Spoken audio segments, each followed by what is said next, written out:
So first of all, I'll just introduce myself. My name is Liz Wilkes and I'm a private practice midwife here in Toowoomba. I'm Medicare eligible and I manage the first private practice service to have visiting access and collaborative arrangements in a hospital in Queensland, or in Australia. Thanks. The reason that I've got the witch up there is because, first of all, I sort of feel like a little bit like an elephant in the room in that, you know, private practice midwifery has been one of the things that's been a little bit difficult for some people to stomach and a little bit difficult to sort of transition in. And I didn't really want to put an elephant up there, so I thought a sort of cool, classy looking witch looked a little bit better than an elephant. The other reason was that culturally, you know, private practice midwives have been seen to be very outside of health services and very outside, drawing women to sort of the dark side of making choices around perhaps having a baby at home or making choices around the different things that they want to do in their birth. I guess today I want to really dispel that myth that now we're moving into a new world of private practice midwifery, and what private practice midwives are actually doing is merely working in a different funding model for the way that they're paid. So instead of just working and being paid by a state health service, they're a fully integrated professional. They're working with the health service, but they're being funded outside of an employed model. So essentially they're self-employed. And in a sense, you know, all professionals have the option to be self-employed. We have physiotherapists that are self-employed, we have dietitians that are self-employed, and of course certainly we have doctors, GPs, obstetricians that are self-employed.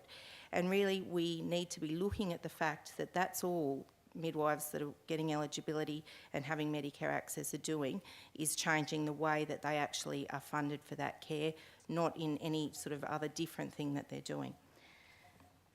So I sort of would encourage health services to look at it that way, because really we shouldn't be being shut out, we should be being welcomed in, and I think that certainly in some areas that's worked really, really well, and I'm eternally grateful for the support of the health service here in Toowoomba, particularly Dr. Peter Bristow, who's present, in having the foresight to sort of move with this model.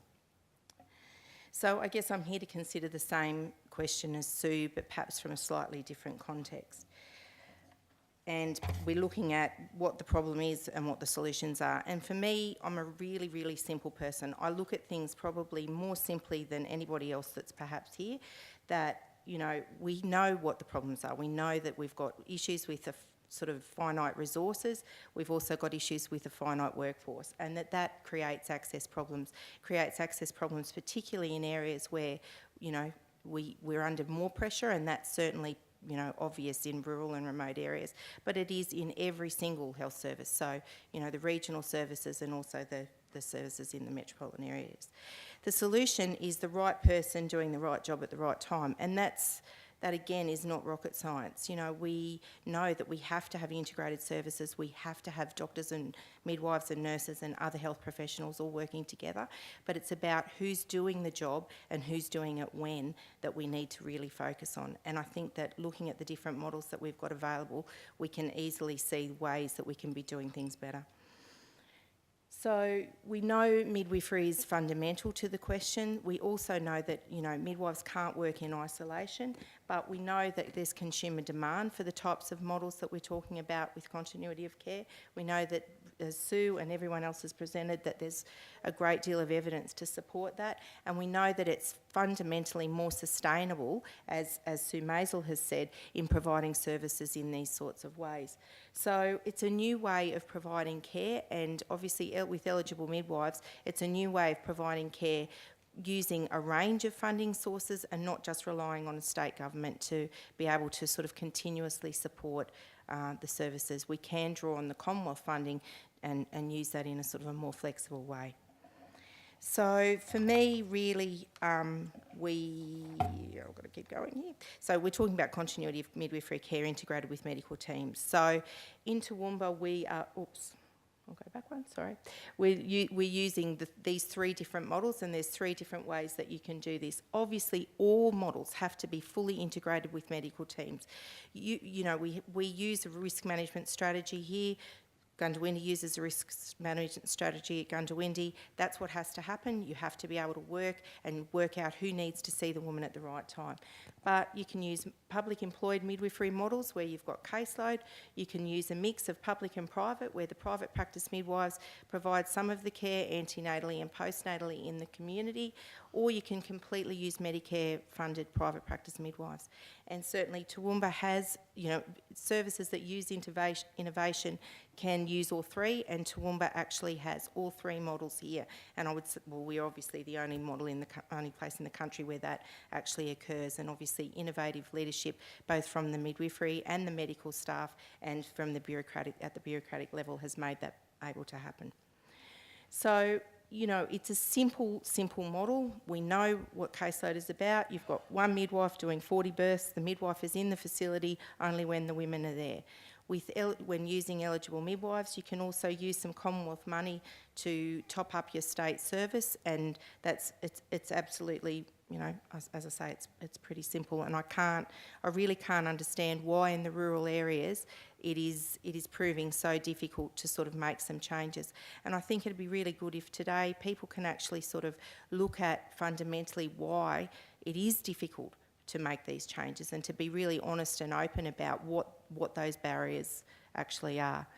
So eligible midwives, there's sort of always questions about the safety. I think that eligible midwives are the safest people in the country in some respects, given the amount of hoops we've got to jump through and boxes we've got to tick off and things that we've got to comply with. So we're notated as eligible midwives by AHPRA, which means that we have a range of additional requirements, some of which are listed up there. We then have to apply to Medicare for a provider number, which is again another exercise. The first exercise of being notated is certainly the most difficult. It takes months, even once you've completed all the requirements, to actually get through this process. Once we're through both those two things, the real fun starts. So you can see down the bottom there, we've got different things to complete our regulation and maintain it. We have requirements from our insurers. We've got collaborative arrangements that we're required to abide by in dealing with the medical colleagues in the hospital. We've got the quality and safety framework.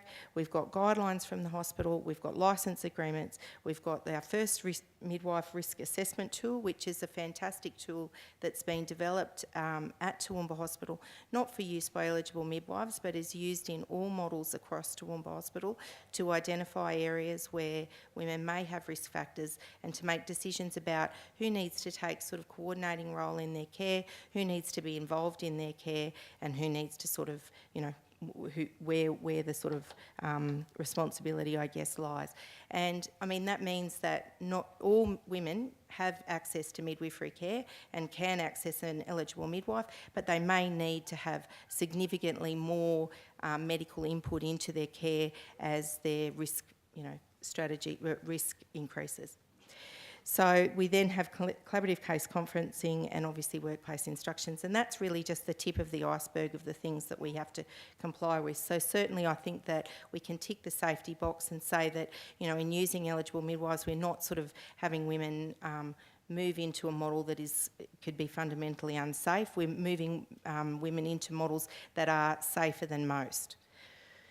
The other thing obviously about safety is the fundamental safety of having someone that is being seen across their complete journey from antenatal to postnatal, and the safety that having one practitioner coordinating that achieves. So the other thing, and this is my last slide because I stuck to the 5 minutes, is that there is a fundamental cost saving. Basically, every eligible midwife that has access to a hospital probably saves the state government $100,000 a year, because you're not employing potentially a caseload midwife to provide all that continuity of care, and are able to have some, savings in that method. But it also makes the state government some money as well, because obviously from the private practice perspective, the women are treated as private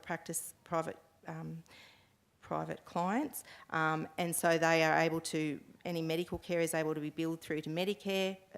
So, when the woman goes in for a routine antenatal check with the obstetrician during the pregnancy, where you're able to bill the Commonwealth for that. There's obviously bed fees that are raised for the women being in the hospital, pathology, radiology, you know, your mind can sort of go on with that. So I think that it's important to sort of say that, okay, we need to look at safety, we need to look at quality, we need to look at sustainability, and we need to be able to do that in a finite sort of resource environment.